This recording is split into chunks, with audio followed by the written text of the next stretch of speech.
and you get those, and you can understand what it is. It takes a lot of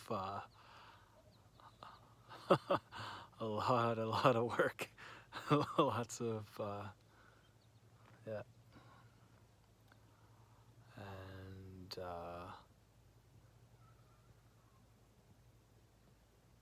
it can really come to you like Christian. He's been through he's had a lot of he's had to work so hard for everything, and so he has a real understanding and appreciation for this, and same here. I'm uh, I'm blessed to have been given a not the easy road.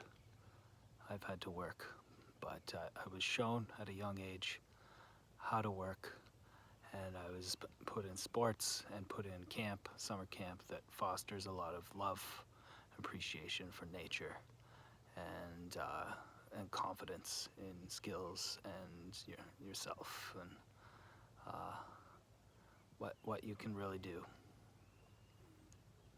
And that's what it's all about, fostering that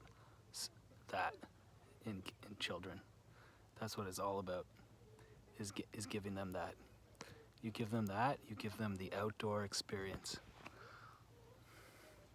You give them the outdoor experience, and you give them that, and oh,